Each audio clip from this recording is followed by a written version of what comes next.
Ronald Reagan and his administration would be the reason that 100,777 people would pass away from complications of HIV and AIDS from 1981 to 1990 in the United States. Hi friends, my name is Joe Geyer and today is day 3 of Pride History. On April 24th, 1980, the CDC would receive information about a patient named Ken Horn from San Francisco who was diagnosed with a rare cancer called Kaposi sarcoma caused by an unknown illness. Ken would be the first person in the United States to contract HIV, and a year and a half later he would pass away from complications from it. And it would go on to be the largest killer of young adults in the United States in the 80s and early 90s, predominantly affecting the queer community and the black community. These deaths can be tied directly back to Ronald Reagan and his administration because they chose to do nothing about it after they'd found out about it, and in fact actually joked about the gay plague as it was killing gay men in the United States. And their disregard was so bad that even when researchers from the medical industry came asking for funding, they were told no because nobody had an interest in that research. And this is because at the time it was believed that it was only affecting gay people and people of color. It would take until 1985 for the CDC to even start doing research into how it could be transmitted. Up until that point, it was unknown how people contracted it because no research had been done, obviously, so they didn't know if it was from touching someone, if it was through saliva, if it was airborne. And because of this lack of knowledge, many doctors and nurses at the time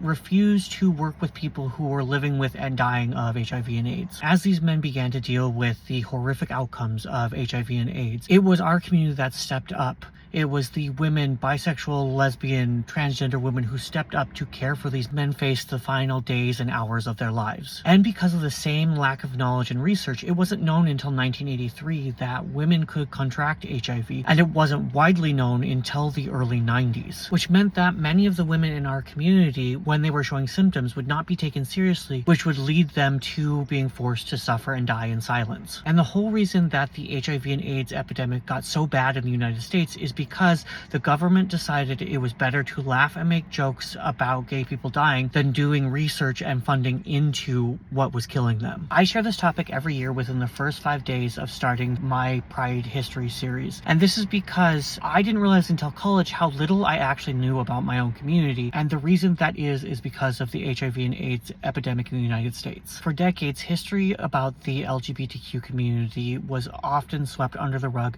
because those who oppressed the community did not want us to remember our history. So instead, it was shared orally generation to generation. And because of the epidemic, we lost nearly a whole generation who would have passed that information on. And the conversation that really got it to click in my head was when I was speaking with the elder gays at my college who were alive during this time. They talked about remembering being at these gay bars and clubs and watching the patronage just start to disappear week after week. And initially, these clubs and bars would try to send flowers to the funerals or to the families of those that passed, but eventually it was happening so much that it became a financial burden for them, and the government just saw it as a joke. The other reason I share this is because HIV and AIDS is something that is still a problem throughout the globe. And on a personal level, I've been living with HIV since 2018, and luckily, with the advancement of technology and medicine, it is no longer a death sentence. The medication I take makes me as healthy as everybody else, and I have the same life expectancy as everybody else. And I can't pass it on to anyone because of the medication I'm taking. And it's hard to conceptualize even now the amount of terror that somebody must have had at the time getting that diagnosis and knowing what it meant for them. And as of today, 40.8 million people globally are living with HIV, and 1.3 million new cases are being diagnosed every year. In the United States,